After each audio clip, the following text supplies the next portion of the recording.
What happens when humanity's greatest weapon isn't technology, but compassion? When a battle-hardened soldier discovers that the most dangerous enemy might become the most unlikely ally. In the frozen wastelands of Kepler. 442b, where survival means making impossible choices, one human will learn that sometimes the greatest victories come not from conquest, but from understanding. This is the story of how a single act of mercy between species rewrote the rules of war itself, and why the galaxy would never be the same again. The wind howled across the ice plains of Kepler.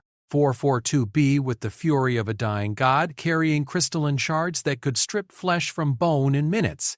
Sergeant Marcus Chen pressed himself deeper into the rocky outcropping, his breath forming clouds of vapor that instantly froze and fell like snow. The thermal readings on his HUD showed minus 73 degrees Celsius, well beyond the survival threshold for unprotected human life.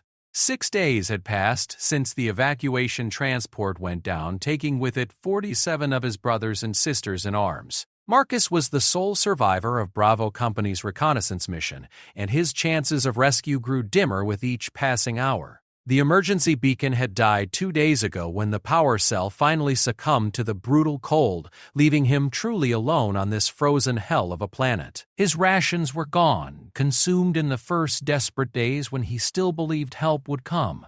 The water recycler in his suit had malfunctioned, forcing him to melt ice with his body heat, a process that drained precious calories he couldn't spare. Every movement was agony now, his muscles cramping from cold and exhaustion. Yet Marcus pressed on, driven by the soldier's creed that had sustained him through 3 tours of duty: never give up, never surrender. The alien ruins stretched before him like the ribcage of some massive beast, their crystalline structures catching and refracting the pale light of Kepler 442b's distant sun. Intelligence reports had been vague about the civilization that once thrived here, speaking only of advanced technology and mysterious disappearance. Marcus had expected to find empty buildings and perhaps some salvageable equipment. He had not expected to find them occupied. The creature appeared without warning, emerging from what Marcus had assumed was a solid wall. It stood nearly 8 feet tall, its body covered in overlapping scales that shifted color like oil on water. 4 arms ended in hands that possessed too many fingers, each tipped with claws that could easily rend metal. Most unsettling were its eyes, large, multifaceted organs that seemed to hold an intelligence both alien and oddly familiar.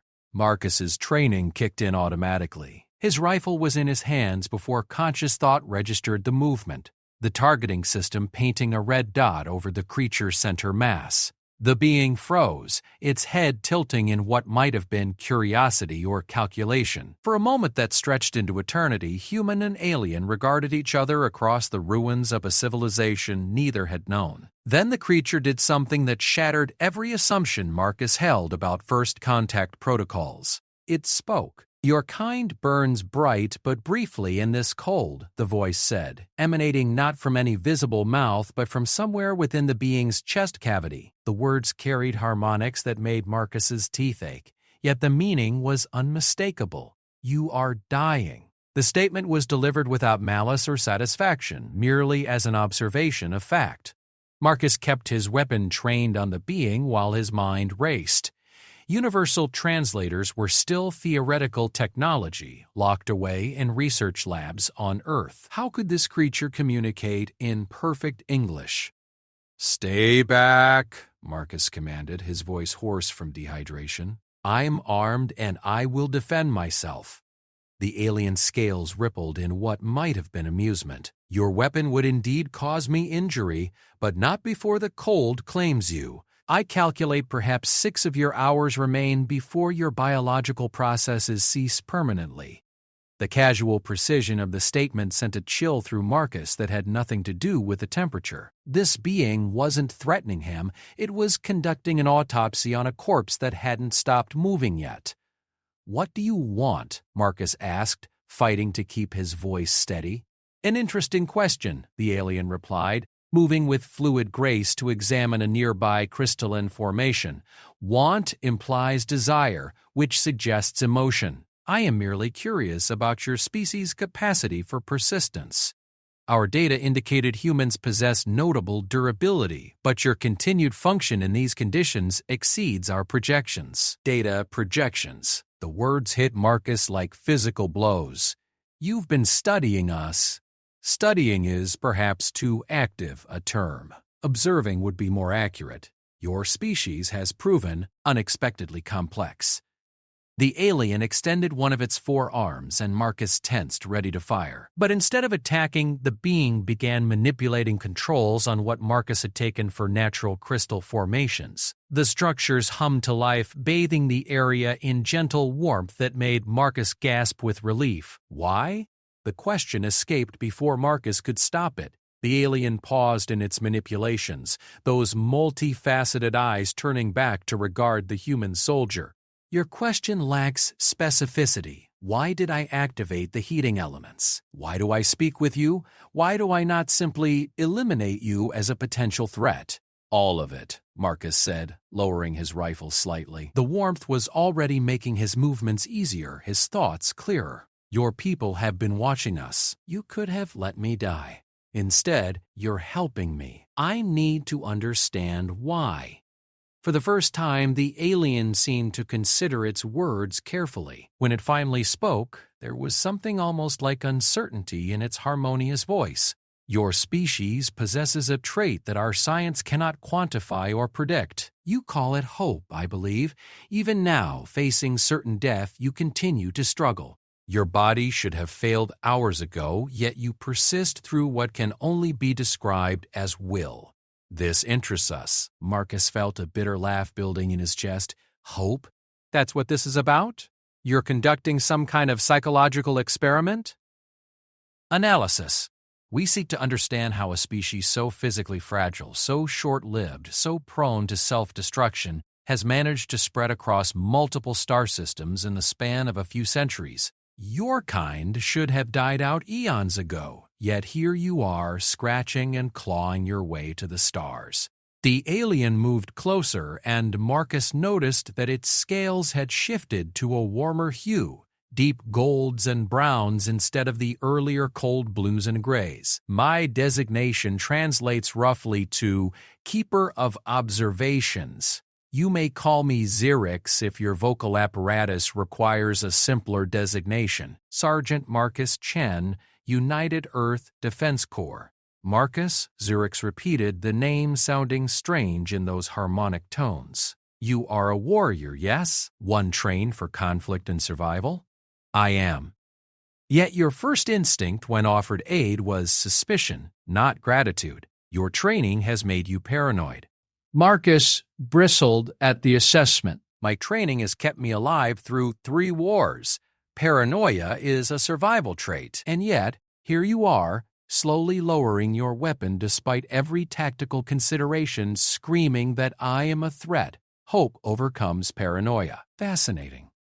Xerix was right, Marcus realized. His rifle was now pointed at the ground, his body language shifting from aggressive readiness to cautious attention.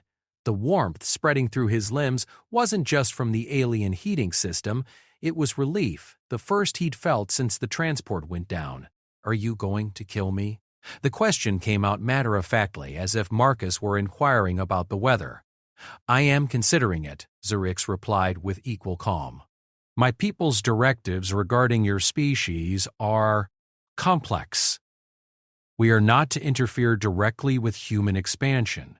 Yet we are also tasked with preventing certain catastrophic outcomes. Your presence here creates complications. What kind of complications?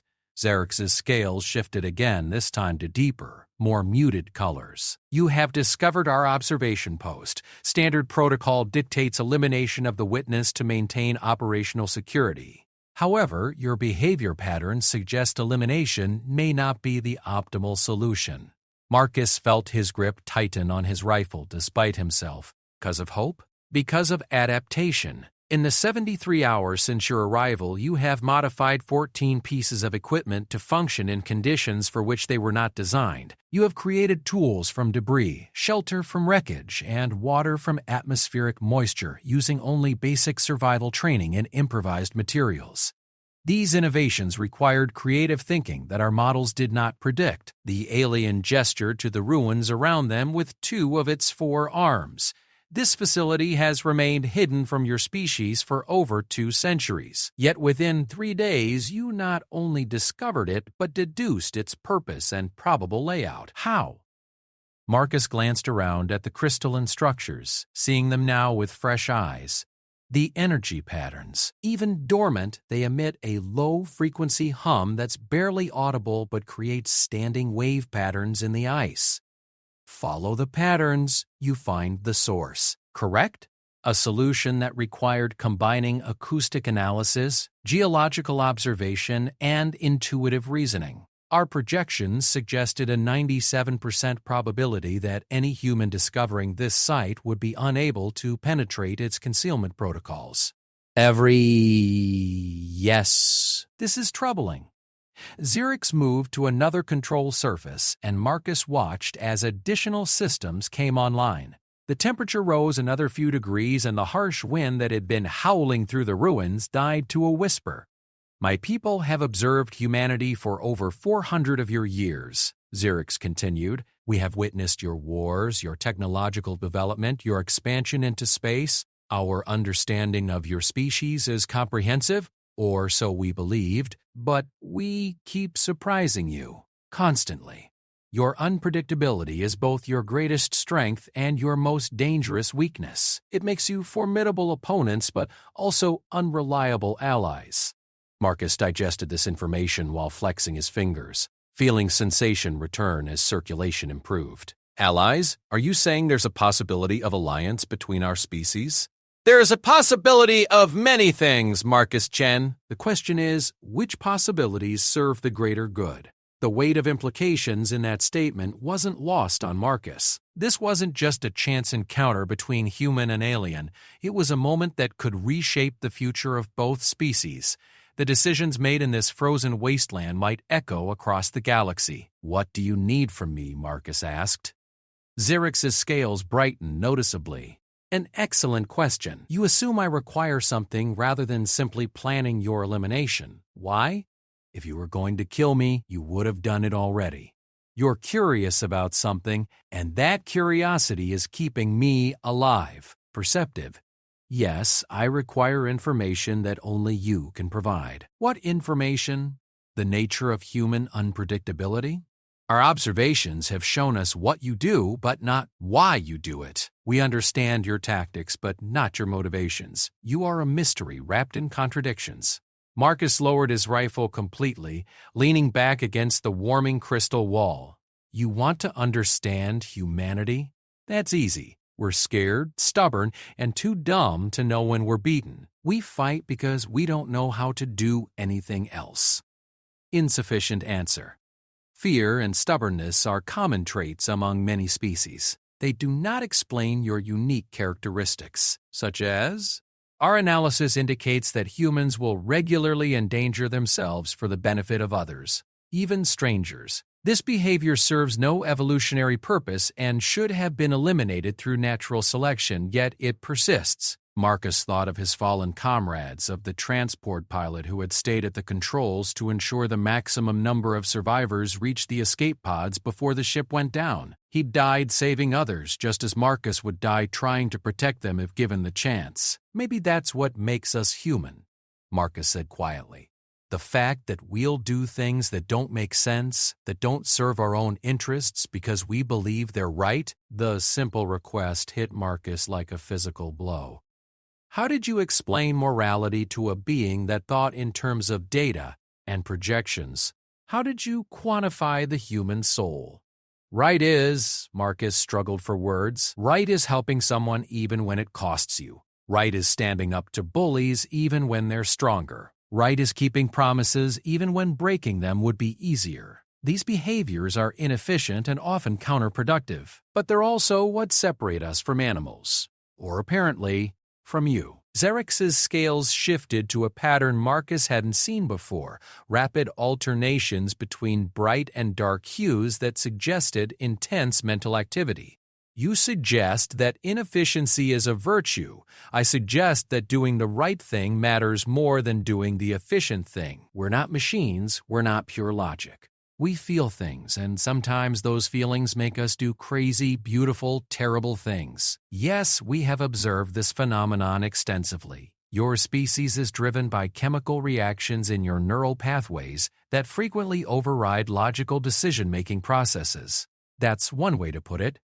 Yet these same emotional responses have led to remarkable achievements. Your greatest art, your most noble sacrifices, your most innovative solutions to complex problems all emerge from emotional states rather than pure rational analysis. Marcus felt a strange sense of pride in his species despite their current circumstances. We're messy, but we're magnificent in our messiness. An intriguing perspective. Xerix manipulated another set of controls, and Marcus heard a subtle change in the facility's operation. New systems coming online, power levels increasing. Your emotional state during the disaster and afterward. The request caught Marcus off guard. He'd been trying not to think about those terrible hours, the screaming metal and dying friends, the desperate struggle for survival in the aftermath. It was, Marcus stopped, swallowed hard, it was hell. Pure chaos. The ship broke apart around us, and I watched good people die. People I'd served with for years, people who had families waiting for them, yet you survived when they did not. How does this affect your emotional state? Guilt, anger, sadness. All of it mixed together until I can't tell one feeling from another. These emotions are counterproductive to survival. They impair decision-making and waste energy. Why do you allow them to persist? Marcus looked up at the alien, struck by the innocence of the question. Because forgetting them would mean forgetting the people who died. Their deaths would stop having meaning. Explain the concept of meaning in this context. Meaning is, Marcus paused, realizing he was trying to explain the unexplainable. Meaning is the belief that things matter, that actions have consequences beyond their immediate effects, that the life and death of every person creates ripples that spread outward forever. Dead need, a philosophical construct with no basis in observable reality, but it's what keeps us going when everything else falls apart. The belief that our struggles matter, that our choices have weight, that we're part of something bigger than ourselves. Xerix fell silent for several minutes, its scales cycling through various color patterns. When it finally spoke, there was something different in its harmonic voice, a quality Marcus couldn't quite identify. You present concepts that challenge our fundamental understanding of efficient existence. My people eliminated emotional responses through evolutionary pressure millions of years ago.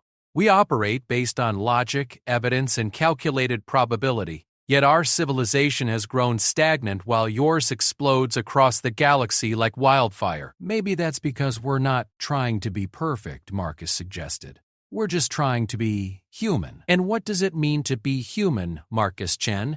The question hung in the warming air between them, laden with implications that stretched far beyond this frozen planet. Marcus realized that his answer might determine not just his own fate, but the future relationship between two civilizations. He thought of his fallen comrades, of the families they'd never see again, of the dreams they died protecting. He thought of Earth, blue and beautiful in the vast darkness, and of the generations of humans who had fought and died to carry their species to the stars. Being human means never giving up, even when logic says you should. It means caring about others more than yourself. It means believing in tomorrow even when today is hell. Marcus met Xerix's multifaceted gaze directly. It means that sometimes the impossible is just another word for what we haven't figured out how to do yet. The alien scales settled into a steady pattern of deep blue and gold, and Marcus sensed that some critical decision had been made. What that decision meant for him and for humanity as a whole remained to be seen. There is much more we must discuss, Marcus Chen, Xerix said finally. Your survival and eventual departure from this world may depend upon the depth of mutual understanding we can achieve. Outside the shelter of the ruins, the wind continued its eternal howl across the ice plains of Kepler 442b. But inside the ancient alien facility, two beings from different worlds began the delicate process of bridging the vast gulf between species, a process that would reshape both their futures in ways neither could yet imagine. The alien facility hummed with increasing activity as Xerix activated more systems throughout the complex. Marcus watched in fascination as crystalline walls shifted and reconfigured themselves, revealing chambers that had been hidden moments before. The technology was unlike anything in human understanding, organic yet artificial, beautiful yet utterly functional. "Your people built this place?" Marcus asked, running his hand along a surface that felt warm and almost alive beneath his touch. "Built is an inadequate term," Xerix replied, manipulating controls that responded to the electromagnetic fields generated by its scaled hands. "We grew it. Our architecture is cultivated rather than constructed, shaped by biological imperatives as much as engineering requirements." The revelation sent Marcus's mind reeling. Everything he'd assumed about alien technology was being rewritten with each passing moment. "How long have you been watching us?" Observation began when your species achieved nuclear fission. The release of atomic energy created electromagnetic signatures visible across interstellar distances. "We have monitored your technological development since that point," Marcus calculated quickly. "That's over 400 years of surveillance. We observed your first tentative steps into space, your expansion throughout your solar system, your eventual development of faster-than-light travel. Each advancement was cataloged and analyzed. But you never made contact." Xerix's scales shifted to cooler tones. "Contact protocols for emerging civilizations are complex. Direct intervention often proves catastrophic for developing species. We have learned through experience to observe rather than interfere." Good experience with other species. Many others. Some flourished when left to their own development. Others destroyed themselves when introduced to concepts they were not prepared to handle. The decision of when to reveal ourselves is never made lightly. Marcus felt the weight of that responsibility. How many civilizations had risen and fallen under the watchful eyes of Xerxes' people? How many potential futures hung in the balance of such decisions? So why break that protocol now? Why talk to me? Xerx paused in its manipulations, turning to regard Marcus with those multifaceted eyes. "Because your species has reached a critical juncture. The decisions made by humanity in the coming decades will determine whether you join the community of spacefaring civilizations or follow the path of countless others who destroyed themselves in pursuit of power." The gravity of the statement settled over Marcus like a physical weight. "You're talking about first contact. Official contact between our species. Among others. Your expansion has brought you to the attention of multiple civilizations, not all of them benevolent. Some view humanity as a threat to be eliminated. Others see you as a resource to be exploited. A few, like my people, remain undecided." Marcus absorbed this information while watching Xerix work. The alien moved with fluid precision, each gesture perfectly calculated yet somehow graceful. There was an alien beauty in its movements that transcended the strangeness of its form. What would it take for your people to decide in our favor? Proof that humanity can transcend its current limitations. Your species shows remarkable potential but also disturbing tendencies towards self-destruction. You wage war with devastating efficiency while simultaneously producing art of transcendent beauty. You explore the cosmos with boundless curiosity while poisoning your own homeworld. You are a contradiction that defies easy classification. Maybe contradictions are what make us interesting. Or perhaps they make you dangerous. In the distance, Marcus could see structures emerging from beneath the frozen surface, more alien architecture revealing itself as the facility expanded. "This installation is larger than I initially estimated," Marcus observed. "Size is relative to function. This facility was designed to observe and analyze, not to house a permanent population. Most of its volume is dedicated to processing and storage systems." processing. What kind of data? Electromagnetic communications, gravitational fluctuations, quantum field variations, biological signatures. We monitor every aspect of human civilization and its expansion patterns. The scope of the surveillance was staggering. Marcus realized that his species had been living in a fishbowl for centuries, their every move recorded and analyzed by beings they never suspected existed. Do we live up to your expectations? Xerx's scales rippled in what Marcus was beginning to recognize as the equivalent of a smile. You consistently exceed and subvert our expectations simultaneously. Your technological development follows predictable patterns, yet your social and cultural evolution defies all modeling attempts. Give me an example. Your response to scarcity. Most civilizations become increasingly authoritarian and hierarchical when resources are limited. Humanity becomes more innovative and cooperative. You share knowledge freely, collaborate across vast distances, and find solutions that should be impossible given your technological limitations. We're good at making the best of bad situations. This trait has allowed you to survive conditions that should have led to extinction multiple times throughout your history. Climate changes, volcanic eruptions, pandemics, wars, each crisis that should have ended human civilization instead made it stronger. Marcus thought of Earth's turbulent history, of the countless generations who had struggled and died to build the foundation for humanity's expansion into space. We're stubborn that way. Stubborn, yes, but also adaptable. Your species modifies its behavior and technology with remarkable speed when faced with existential threats.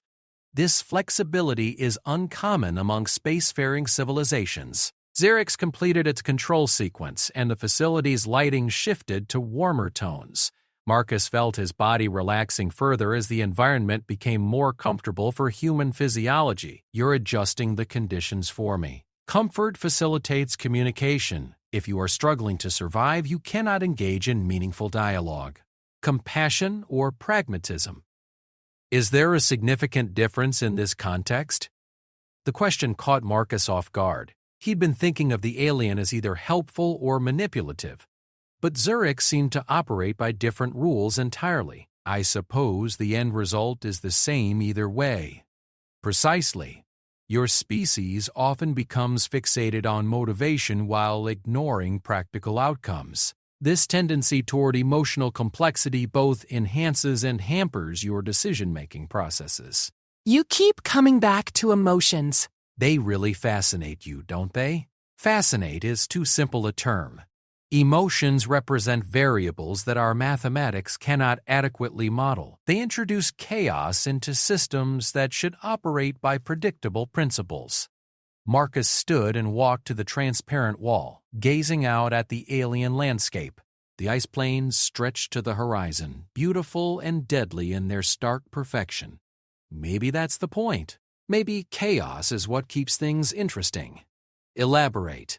Perfect systems are static. They don't grow or change or evolve. Emotions might make us messy and unpredictable, but they also make us creative. They drive us to reach beyond what we know is possible. Yet, they also drive you to war, to cruelty, to self-destructive behaviors that serve no logical purpose. True, but they also drive us to love, to sacrifice ourselves for others, to create beauty for its own sake. You can't have one without the other. Xerx approached the wall, standing beside Marcus as they both contemplated the frozen wasteland. My people evolved beyond such complications long ago. We eliminated suffering by eliminating the capacity for it. We achieved perfect efficiency by removing all sources of irrationality. How's that working out for you? We have not experienced war in over 50,000 years. We have eliminated poverty, disease, and social conflict. Our civilization is stable and prosperous. But Xerx's scales shifted through a complex pattern of colors, but we have also achieved nothing truly new in that same span of time. We maintain our technology, we expand our territories, we observe other species, but we do not create. We do not dream. We do not aspire to anything beyond what we already possess. The admission hung between them like a physical presence. Marcus sensed that this was something Xerix rarely acknowledged, perhaps even to itself. That sounds lonely. Loneliness is an emotional state. We do not experience it. Don't you? Then why are you here talking to me instead of just filing your report and moving on? Why are you questioning your own people's methods? Xerix fell silent for several minutes, its scales cycling through muted patterns. When it finally responded, its harmonic voice carried undertones Marcus hadn't heard before.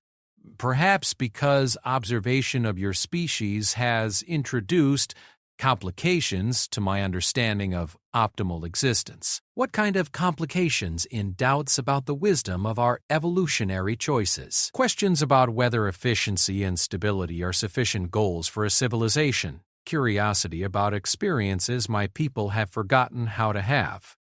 Marcus turned to study the alien's profile. You're envying us, aren't you? Our messiness, our chaos, our ability to feel things deeply even when it hurts. Envy is an emotional response. I am merely analyzing the advantages of your species' approach to existence. And what have you concluded?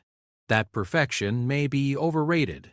The statement carried implications that stretched far beyond their current conversation. Marcus realized he was witnessing something unprecedented. An advanced alien civilization questioning its own fundamental assumptions through contact with humanity. So, what happens now? Marcus asked. Do you report back to your superiors that humans are too unpredictable to trust? Do I become another data point in your analysis? Your survival and eventual testimony could influence the decision about official contact between our species. My testimony? You will be among the first humans to report direct, sustained contact with a non-terrestrial intelligence. Your account will shape humanity's understanding of what lies beyond their current sphere of influence. The responsibility was overwhelming. Marcus was just a sergeant, a soldier trained for combat and survival. He wasn't a diplomat or a scientist or a philosopher, yet here he was, potentially holding the future of human-alien relations in his hands. I'm not qualified for this kind of responsibility. Your perspective as a common soldier may be more valuable than the carefully crafted statements of trained diplomats. Why? Because soldiers understand conflict and cooperation in ways that civilians cannot. You have experience with life and death decisions, with trust built under pressure, with the realities of power and its consequences.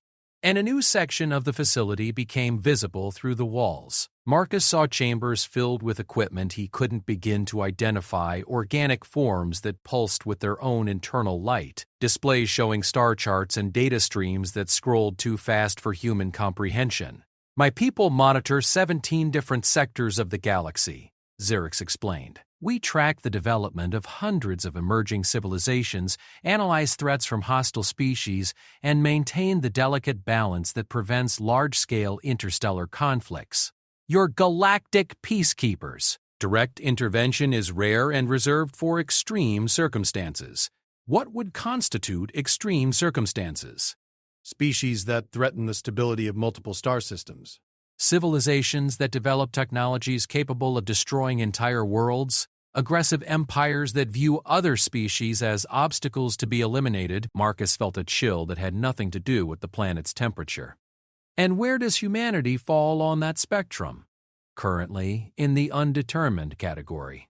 Your species possesses the technological capability for large-scale destruction but has not yet used it against other civilizations. Your expansion pattern suggests territorial ambition but not necessarily genocidal intent. Not necessarily genocidal. That's reassuring.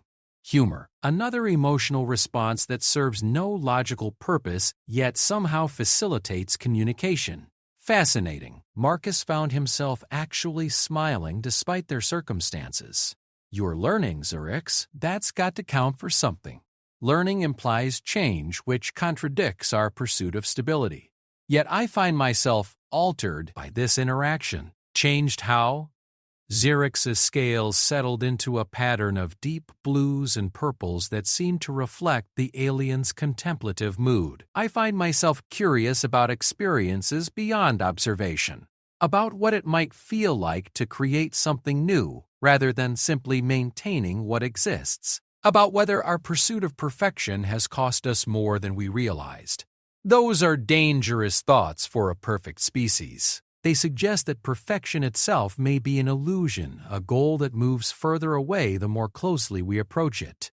Marcus watched as Xerix moved between control surfaces with increasing fluidity, the alien technology responding to its presence like living things recognizing their master. There was an undeniable harmony between the being and its environment, yet Marcus sensed a growing discord in Xerix's thoughts. What will you tell your people about our conversation? The standard report would focus on tactical capabilities, technological assessments, and strategic recommendations. But such a report would fail to capture the most significant aspects of human nature. Which aspects? Your capacity for growth, for change, for choosing difficult paths because you believe them to be right rather than expedient. These qualities cannot be quantified in our traditional metrics. Maybe you need new metrics. Perhaps we need to acknowledge that some things cannot and should not be measured. The facility continued to expand around them, revealing new chambers and corridors with each passing hour. Marcus marveled at the seamless integration of technology and what could only be described as architecture. Every surface served multiple functions. Every space flowed naturally into the next. How long can you sustain this place? The facility draws power from the planet's core and recycles all materials with near-perfect efficiency. It is designed to operate autonomously for thousands of years if necessary. And your mission here? Originally, to observe human expansion patterns and assess potential threat levels. Now, I am less certain of my objectives. Because of our conversation? Because of what our conversation has revealed about the limitations of observation without interaction? We have spent centuries watching your species from a distance, analyzing data and drawing conclusions. Yet this single dialogue has provided insights that decades of surveillance could not achieve. Marcus understood the implication. You're saying that to really understand us, you have to engage with us. I am saying that understanding may require a willingness to be changed by what you seek to understand. The philosophical weight of the statement settled over both beings as they contemplated its implications. Marcus realized that this conversation was as much about Xerix's people finding themselves as it was about humanity's future. What happens when you return to your people with these insights? Our society is not accustomed to fundamental questioning of established principles. My report may be dismissed as contamination by exposure to human irrationality. Or it might be the beginning of something new for your civilization. Equally possible. Change is difficult for a species that has spent millennia perfecting stability. Marcus moved away from the wall, exploring the expanding facility with growing wonder. Each new chamber revealed technologies that seemed to blur the line between science and art, function and beauty. It was a civilization's worth of advancement made manifest in crystal and light. Xerix, can I ask you something personal? You may ask. I cannot guarantee an answer. Do you ever wonder what it would be like to be human? To feel emotions, to make decisions based on instinct rather than calculation, to care about things that don't make logical sense? The alien was silent for so long that Marcus wondered if he had overstepped some cultural boundary. When Xerix finally responded, its harmonic voice carried undertones of something that might have been longing, more frequently than protocol would permit. The honesty of the admission struck Marcus with unexpected force. Here was an ancient, advanced being, part of a civilization that had eliminated want and suffering and chaos, admitting to curiosity about the very qualities that made humanity both magnificent and flawed. Maybe that's what makes this moment so important, Marcus said quietly. Not just the first contact between our species, but the first time one of your people has wondered what it might be like to be someone else. A dangerous precedent. The best ones usually are. As the facility continued to expand around them, Marcus couldn't shake the feeling that their conversation was marking more than just first contact between civilizations. It was the beginning of a transformation that neither species had anticipated, one that would challenge everything both humans and Drix's people thought they knew about themselves and the universe they shared. The facility's central chamber materialized around them as Zurix completed another sequence of commands, revealing a space that defied human understanding of architecture. The walls curved impossibly, creating surfaces that seemed to exist in more dimensions than Marcus's eyes could process. Displays of light and data floated in the air without visible projection sources, showing star maps, energy readings, and streams of information in scripts that hurt to look at directly. "This is our primary observation nexus," Zurix explained, moving to a control surface that resembled a living coral reef more than any technology Marcus recognized. "From here, we monitor human activity across 12 star systems. Each point of light represented a human colony, a space station, a fleet of ships carrying his species ever deeper into the galaxy. The scope of surveillance was staggering. Every human settlement, every ship movement, every communication was apparently being monitored and analyzed. You've been watching everything we do." Observation is not the same as interference. We gather data but do not act upon it unless circumstances require intervention. What circumstances would require intervention? Zurix's scales shifted to darker hues, and Marcus sensed he was approaching dangerous territory. Threats to galactic stability, technologies that could disrupt the cosmic balance, actions that might precipitate conflicts between established civilizations. And have we crossed any of those lines? Not yet, but you approach several critical thresholds with disturbing frequency. One of the floating displays shifted, zooming in on a section of space Marcus didn't recognize. The image showed human ships, military vessels by their configuration, engaged in what appeared to be a standoff with vessels of unfamiliar design. What is this?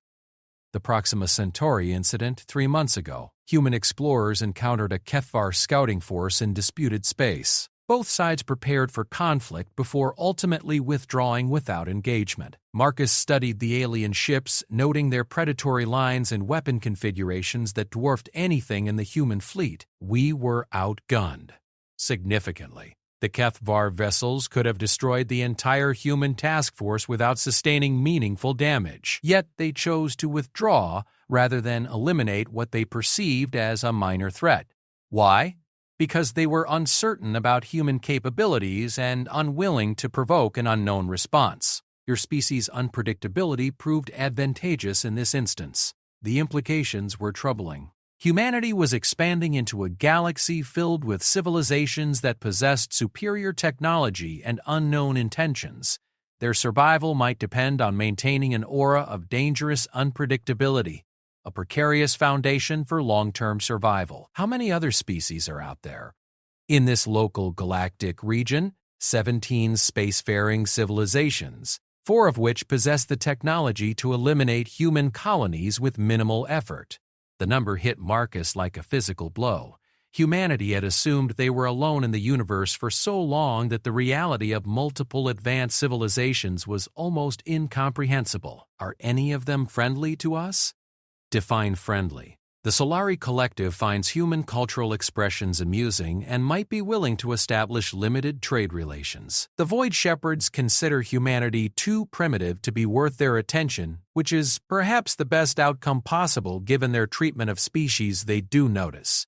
And the others? Here, massive structures dwarfed entire star systems, artificial constructs that spoke of engineering capabilities beyond human imagination. The hegemony views expansion by primitive species as a potential disruption to established trade routes. They have eliminated 3 emerging civilizations in the past millennium for that reason alone. The Devourers see biological diversity as raw material for their genetic modification programs. They harvest entire species when it suits their research needs. Marcus felt his blood turn to ice. And they all know about us? To varying degrees. Most are aware of human expansion but have not yet decided how to respond. Your species occupies an uncomfortable position. Too advanced to ignore, but not advanced enough to defend itself against concerted action. In essence, yes. Unless humanity can demonstrate qualities that make it valuable as an ally or too dangerous to attack, your long-term survival is uncertain. The brutal honesty of the assessment left Marcus reeling. He joined the military to protect humanity's expansion into space, but he'd never imagined the threats they faced were so immediate and overwhelming. What qualities would make us valuable as allies? Your capacity for innovation under pressure is notable. Your willingness to form cooperative alliances despite ideological differences is unusual among spacefaring species. Your cultural adaptability allows you to function in diverse environments. But those aren't enough. They are promising traits, but they must be demonstrated in ways that other civilizations can recognize and value. Currently, humanity appears to most observers as an aggressive, expansionist species with limited technological capability and unpredictable behavior patterns. That is the critical question. Traditional approaches involve either demonstrating military strength sufficient to deter aggression or offering technological or cultural innovations that other species find valuable. Marcus studied the displays showing human settlements scattered across known space. Each point of light represented millions of lives, families, and dreams and hopes that hung in the balance of decisions being made by beings they'd never met in star systems they'd never heard of. Is that why you're here? To determine whether we're worth saving. My observations will contribute to the decision-making process, but I am only one voice among many. And what will you tell them about us? Xerix paused in its manipulations, turning those multifaceted eyes toward Marcus. That remains to be determined by the outcome of our interaction. The weight of responsibility settled over Marcus like a physical presence. He was no longer just a stranded soldier trying to survive. He was potentially humanity's first and possibly only chance to make a case for their species' continued existence. No pressure, he muttered. Pressure often produces your species' most remarkable achievements, Xerix observed. Perhaps it is appropriate that this conversation occurs under such circumstances. The alien activated another control sequence and the chamber's displays shifted to show a three-dimensional map of local galactic space. Human settlements appeared as blue dots, other civilizations in various colors with territories and influence spheres clearly delineated. This is the current strategic situation, Xerix explained. Human expansion has brought you into contact zones with three major civilizations. Your next moves will determine whether these contacts result in diplomacy, subjugation, or extinction. Marcus studied the map, noting how small and scattered human settlements appeared compared to the vast territories controlled by other species. We're surrounded. Your expansion pattern has been somewhat random, following resource availability rather than strategic considerations. This has brought you to the attention of multiple powers simultaneously. Is that good or bad? Potentially both. It means no single civilization can claim exclusive rights to deal with humanity, which prevents immediate absorption or elimination. However, it also means you face multiple potential threats rather than focusing on one relationship. The strategic implications were staggering. Humanity had stumbled into a complex web of interstellar politics without any awareness of the rules or players involved. They were playing a game where the stakes were survival itself, and they didn't even know the rules. Can you help us navigate this situation? Directly? No. My people's non-interference protocols prevent active participation in human decision-making. Indirectly, perhaps, information can be provided in ways that do not constitute interference. What kind of information? Cultural insights about the civilizations you will encounter, understanding of their motivations, their values, their decision-making processes, knowledge of how other species have successfully established themselves in this galactic region. Marcus felt a flicker of hope. That could make the difference between survival and extinction. It could, but such information comes with obligations and risks. What obligations? Proof that humanity is worthy of such assistance. Demonstration that you will use advanced knowledge responsibly rather than as a weapon against other species. And the risks? Xerx's scales darkened to deep purples and blacks, that sharing such information might accelerate human development in ways that prove destructive rather than beneficial. That we might create a threat where none previously existed. Marcus understood the dilemma. Advanced knowledge could save humanity or damn them depending on how they used it. The decision to help carried enormous risks for Xerxes' people as well. How do we prove we're worthy? By demonstrating the qualities that make humanity unique among spacefaring species. Your capacity for growth, your willingness to form cooperative relationships, your ability to find innovative solutions to complex problems. Here and now, Marcus felt the weight of cosmic history pressing down on him. In this frozen facility on a dead world, the future of two civilizations hung in the balance of choices made by a human soldier and an alien observer. "All right," Marcus said, straightening his shoulders. "What do you need me to prove?"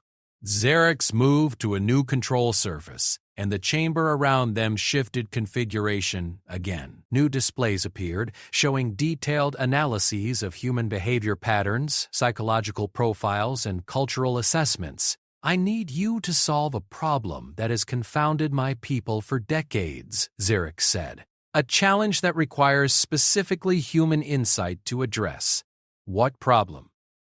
The paradox of progress. Every advancing civilization eventually faces a choice between stability and growth. Most choose stability and stagnate. A few choose growth and destroy themselves through unchecked expansion. No species has found a third path that preserves both innovation and sustainability. And you think humans can find this third path? Your species exhibits characteristics that might allow such a solution? You demonstrate remarkable adaptability, combined with cooperative tendencies.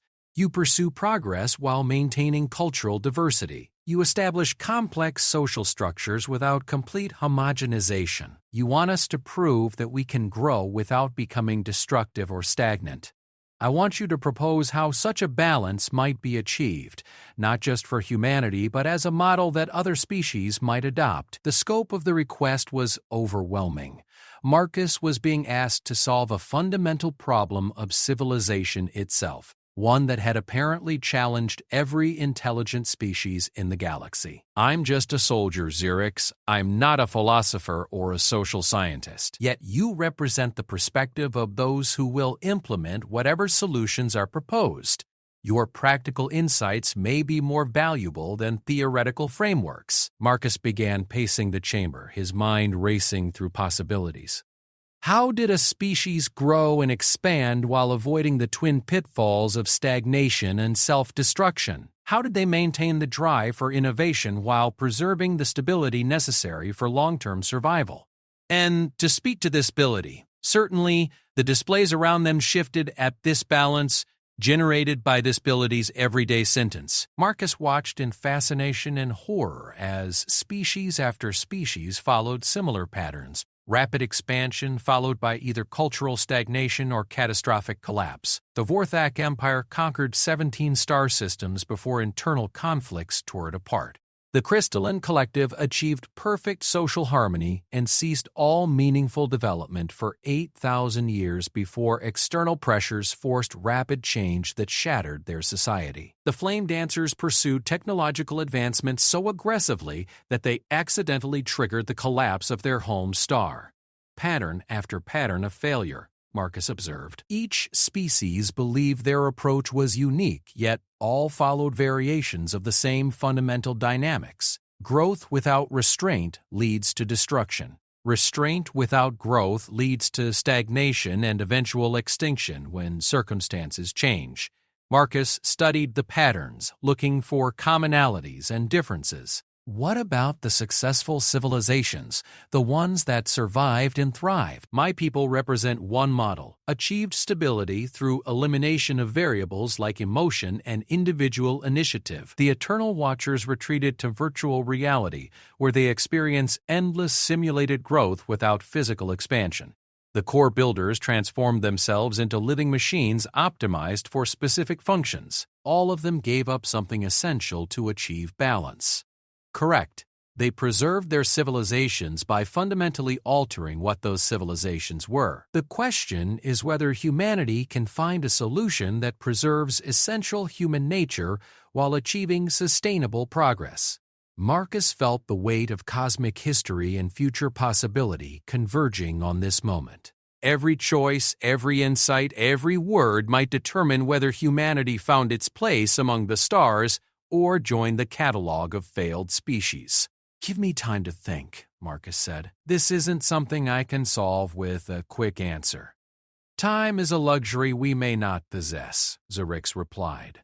"Events are accelerating beyond this facility. Other powers have begun to take notice of human expansion.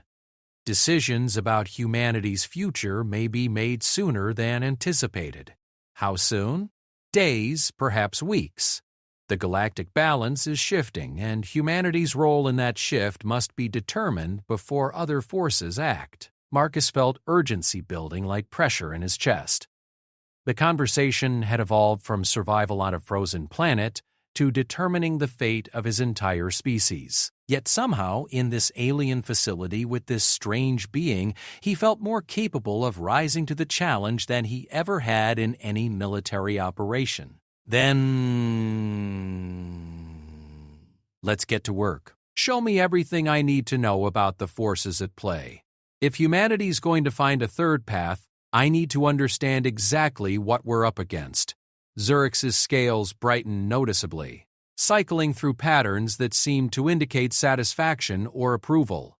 "Very well, Marcus Chen. Let us see if your species' capacity for impossible solutions extends to problems of cosmic significance." The chamber around them began to transform once again, preparing to reveal knowledge that would reshape Marcus's understanding of humanity's place in the universe and the monumental challenges that lay ahead. The chamber transformed around Marcus and Zerix, walls flowing like liquid crystal to accommodate new displays and interfaces. Marcus found himself surrounded by a three-dimensional representation of galactic civilization, a living map that showed the ebb and flow of power, influence, and conflict across thousands of light years. "This is the current state of local galactic politics," Zerix explained, manipulating controls that caused the display to zoom in on humanity's small corner of space.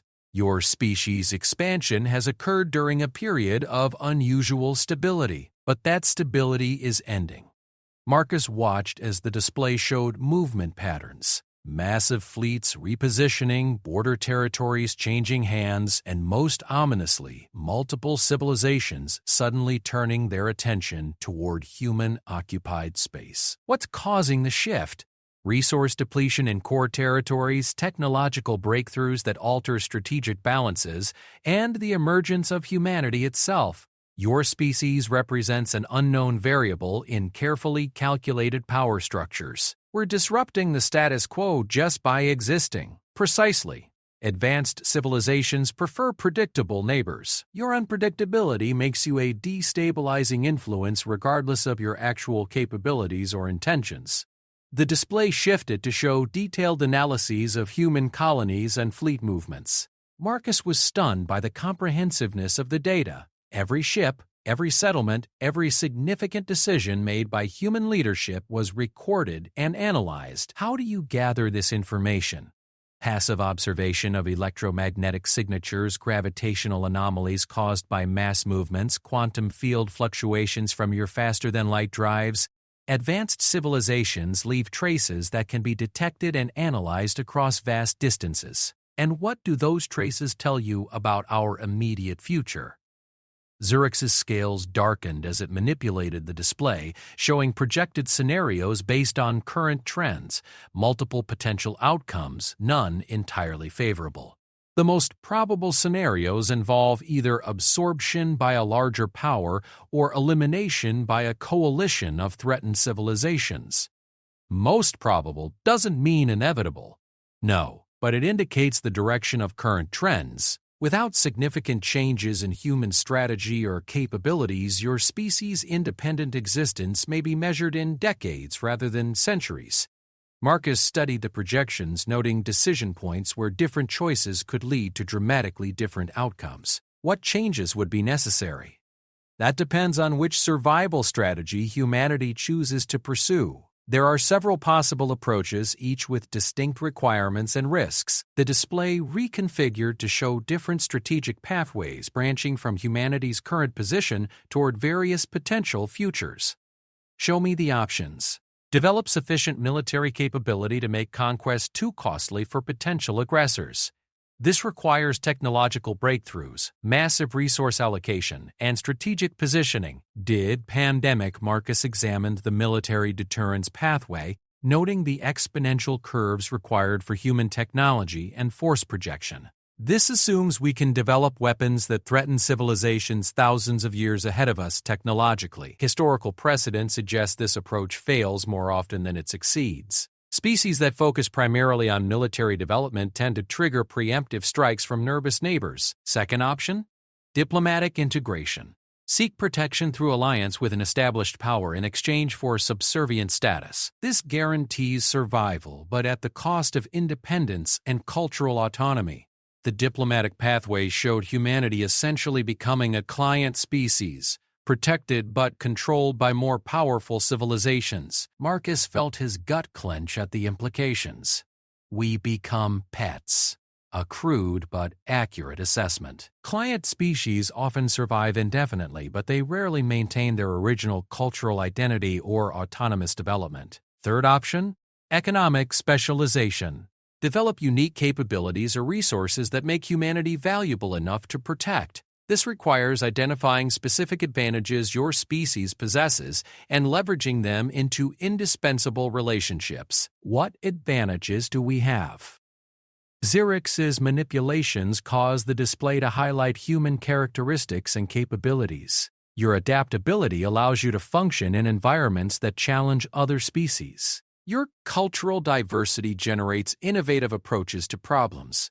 Your cooperative tendencies enable complex multi-party negotiations. Marcus considered the assessment. Those seem like valuable traits, but are they enough to base our survival on? However, this pathway requires careful cultivation of relationships with multiple civilizations simultaneously, a complex diplomatic challenge. The unknown path? Find a completely novel approach that no other species has attempted successfully. This is the most dangerous option because it has no precedent, but also the most promising because it could establish entirely new paradigms. Marcus felt drawn to this final option despite its uncertainty. This is what you were talking about earlier, the third path between stagnation and self-destruction. Yes, my people believe that if such a path exists, humanity is uniquely positioned to discover it. Why us specifically? Because your species exhibits characteristics that previous attempts at novel solutions lacked. You combined individual initiative with collective cooperation, rational planning with emotional inspiration, technological development with cultural preservation. Marcus began pacing the chamber again, his mind working through possibilities. You're asking us to become something that's never existed before in galactic history.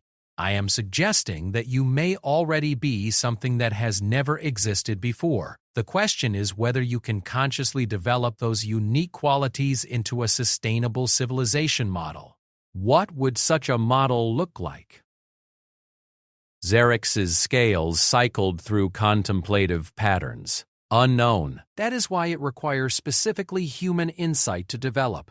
My people can analyze existing patterns and extrapolate from known data, but true innovation requires perspectives we no longer possess. Marcus stopped pacing, struck by sudden inspiration. What if that's the answer? What if the solution isn't for humanity to find balance alone, but to help other species rediscover the qualities they've lost in pursuit of perfection? Elaborate. Every civilization you've shown me achieved stability by giving up something essential: emotion, individuality, physical existence, whatever. But what if there's a way to maintain those qualities while still achieving balance? What if humanity's role is to show other species how to be stable without being static? You propose that humanity could serve as a catalyst for renewal among established civilizations? Why not? You said yourself that your people eliminated emotions and individual initiative to achieve stability, but now you're questioning whether that was the right choice. Maybe other civilizations are having similar doubts. But how would such a model function in practice? Marcus felt his excitement building as possibilities cascaded through his mind. Through voluntary association rather than conquest or absorption, humanity establishes itself as a source of innovation and renewal, offering other species the chance to rediscover lost aspects of themselves without sacrificing stability. You envision humanity as a bridge between stagnant civilizations and destructive growth patterns. We help established species remember how to change and grow safely while they teach us how to avoid the pitfalls that have destroyed other expanding civilizations. Xerix manipulated the controls and the display began modeling Marcus's proposed framework. The results were unlike anything shown in previous scenarios, a web of voluntary relationships that strengthened all participants while maintaining their individual characteristics. The mathematical models are intriguing. This approach could theoretically provide benefits to multiple species while avoiding traditional pitfalls of expansion or integration. But it requires unprecedented levels of trust and cooperation between species with vastly different capabilities and motivations. Historical precedent for such voluntary associations is extremely limited. Maybe that's because nobody's tried to build one properly. Every previous approach has been based on dominance or submission, conquest or surrender. What if we tried something based on mutual benefit and respect? Marcus moved to the display controls, surprised to find that they responded to his touch despite being designed for Xerix's electromagnetic manipulations. Can I modify these projections? Proceed.to. Marcus began adjusting parameters in the model, drawing on his military experience with logistics and alliance building. Look, in the military we have coalition operations where forces from different nations work together toward common goals. Each brings different capabilities and perspectives, but nobody surrenders their identity or independence. The display shifted to show Marcus's modifications, a structure where each civilization maintained sovereignty while contributing to collective security and development. Trade networks, knowledge sharing, and mutual defense agreements created a web of relationships without hierarchical dominance. Your model assumes rational behavior from all participants, Xerix observed. Historical evidence suggests that power disparities lead to exploitation rather than cooperation. Only when cooperation is seen as weakness. But what if cooperation is seen as weakness? What if the civilizations that joined this network became more powerful together than they were separately? Marcus continued refining the model, adding safeguards and incentive structures drawn from human experience with international cooperation. The key is making sure everyone benefits more from participation than they would from conquest or isolation. Theoretical framework is promising, Xerix admitted, but implementation would require convincing multiple advanced civilizations to attempt something with no historical precedent. That's where humanity's unpredictability becomes an advantage. We're already doing things that established powers didn't expect. Maybe we can convince them to try something new precisely because we don't know it's supposed to be impossible. Xerix's scales cycled through patterns Marcus now recognized as intense analysis. Your proposal addresses several key problems simultaneously. It provides humanity with protection through alliance while avoiding subservience. It offers established civilizations opportunities for renewal without requiring fundamental changes to their nature. It creates stability through voluntary association rather than enforced dominance. And it turns our biggest weakness, being unknown and unpredictable, into our greatest strength. We can propose solutions that older civilizations would reject automatically because they contradict established patterns.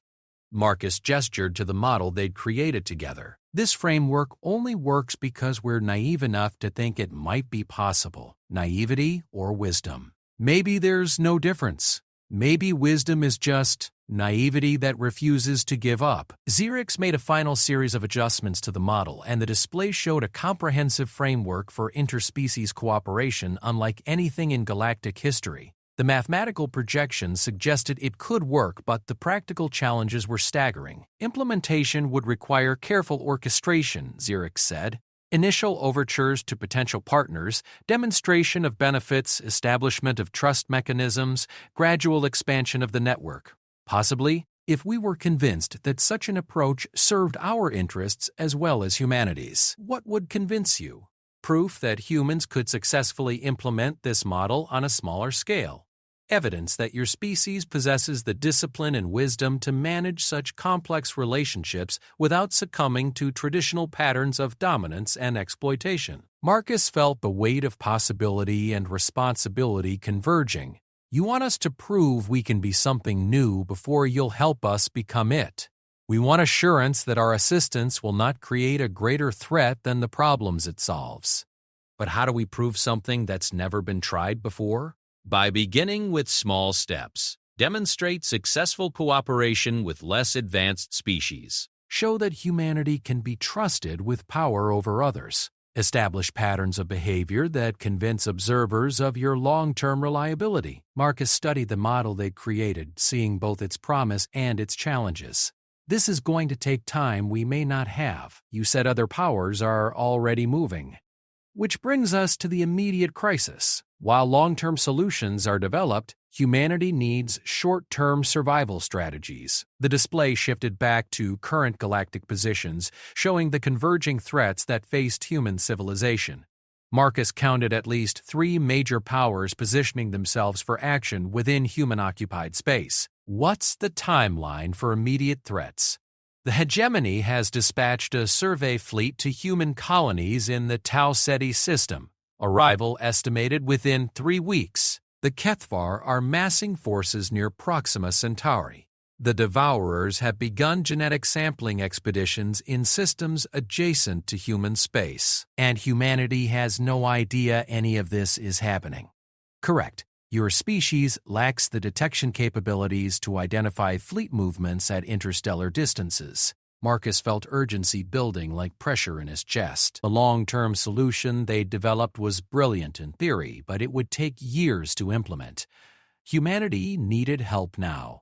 Xerix, I need to ask you something, and I need a completely honest answer. Proceed. If your people do nothing, how long does humanity have before one of these powers moves against us? Xerix's scales darkened to deep blues and purples. Based on current trajectories and observed behavior patterns, I estimate 6 months before the first direct action against human colonies. Possibly less if current tensions escalate. 6 months to save an entire species. 6 months to demonstrate that humanity deserves to be saved. Marcus felt the full weight of cosmic responsibility settle on his shoulders. In this alien facility on a frozen world, he'd helped develop a framework that could reshape galactic civilization, but first, they had to survive long enough to implement it. Then we better get started, Marcus said grimly. Show me everything I need to know about immediate threats and response options. If humanity's going to prove we're worth saving, we need to do it under combat conditions. Very well. Xerix replied. But understand that what I am about to share with you violates every non-interference protocol my people have established. By providing this information, I risk my own position and potentially my existence. Because our conversation has convinced me that some things are worth risking everything for. Perhaps that is the most human lesson of all. As the chamber prepared to reveal humanity's immediate tactical situation, Marcus realized that his relationship with Xerix had evolved beyond first contact between species. They had become partners in an effort to forge a new kind of future, one that neither of their peoples had imagined possible. The chamber's atmosphere grew heavy with significance as Xerix activated systems that had remained dormant throughout their conversation. New displays materialized, showing real-time tactical information that no human had ever been permitted to see. Fleet positions, communication intercepts, strategic analyses, the hidden mechanics of galactic power laid bare before Marcus's astonished eyes. What you are about to see represents intelligence gathered over centuries of observation, Xerix said, its harmonic voice carrying undertones of gravity that made Marcus's spine straighten involuntarily. This information could save your species or doom mine. I share it because our conversation has convinced me that some risks are worth taking. Marcus approached the nearest display, studying fleet movements that painted a terrifying picture of humanity's immediate future. 3 separate powers were converging on human space with obvious hostile intent, while his species remained blissfully unaware of the approaching storm. The hegemony's survey fleet isn't actually conducting surveys, Marcus observed, noting the military escort configuration and advanced weapon signatures. Correct. They are implementing what they term territorial reorganization. Any resistance will be met with overwhelming force designed to discourage other expanding species from challenging established boundaries. They're making an example of us. They eliminate emerging spacefaring species to maintain clear territorial boundaries and discourage expansion by other powers. Marcus studied the fleet composition, his military training automatically cataloging threat assessments and defensive possibilities. What about the other threats? The Kethvar massing near Proxima Centauri represents a different type of danger. They are warrior philosophers who believe that conflict is the primary driver of evolutionary advancement. They seek worthy opponents to test their martial capabilities. They want to fight us to see if we're worth fighting? Essentially, yes. If humanity proves interesting adversaries, the Kethvar will engage in extended conflicts designed to strengthen both sides through combat. If humans prove disappointing, they will be eliminated quickly to avoid wasting time on inferior opponents. And the Devourers? Zerix's scales shifted to patterns Marcus had learned to associate with extreme disturbance. The Devourers view biological diversity as raw material for genetic modification programs. They harvest promising species to integrate useful traits into their own collective genome. They want to turn us into breeding stock. More accurately, they want to identify and extract genetic sequences that might enhance their capabilities. Individual survival is irrelevant to their goals. Marcus felt cold rage building in his chest as the full scope of humanity's peril became clear. 3 different civilizations viewed his species as either an obstacle to be removed, a toy to be played with, or raw material to be harvested. None of them saw humans as people with the right to exist independently. How long before the first contact? The hegemony fleet will reach Tau Ceti in 18 days. The Kethvar forward scouts are already probing human sensor networks. The Devourers have begun biological sampling of human settlements through means your species cannot detect. 18 days to save humanity. 18 days to implement a solution that preserves human independence while demonstrating that your species offers value to galactic civilization. Marcus began pacing again, his mind racing through tactical possibilities. The framework we developed, the cooperative network model, it won't work in time. We need something immediate. Agreed. However, immediate solutions often create long-term problems. Any action taken in the next few weeks will influence humanity's relationship with galactic civilization for centuries. Then we need a solution that addresses both immediate survival and long-term positioning. Marcus stopped pacing, struck by sudden inspiration. Zrix, what if we don't wait for these powers to come to us? What if we go to them first? Elaborate. Instead of reacting to threats, we become proactive. We make contact on our terms, from a position of initiative rather than desperation. Human military doctrine emphasizes taking the initiative, but this situation involves civilizations with capabilities far exceeding your own. How would you propose seizing initiative from such a disadvantageous position? Marcus moved to the tactical displays, studying the approaching forces with fresh eyes. By doing something none of them expect, something that forces them to reevaluate their assumptions about us, which would be, we surrender. Zerix's scales went completely still, something Marcus had never seen before. When the alien finally responded, its harmonic voice carried tones of complete bewilderment. Explain how surrender serves as a survival strategy. Not surrender as defeat, but surrender as invitation. We make contact with all 3 powers simultaneously and offer ourselves as willing participants in their goals. But on our terms. Marcus manipulated the displays showing communication routes and contact possibilities. Look at it from their perspective. They're approaching human space expecting resistance, fear, or ignorance. Instead, they encounter a species that not only knows they're coming but actively seeks engagement. This approach assumes they would honor voluntary agreements rather than simply taking what they want. It assumes they're rational actors who prefer easier paths to more difficult ones. Why fight for something that's offered freely? Why harvest a species that volunteers for genetic sampling? Why test opponents who actively seek to learn from superior civilizations? Zurich's scales began cycling through rapid patterns as it processed the implications. You propose to satisfy each civilization's goals while maintaining human agency in the process.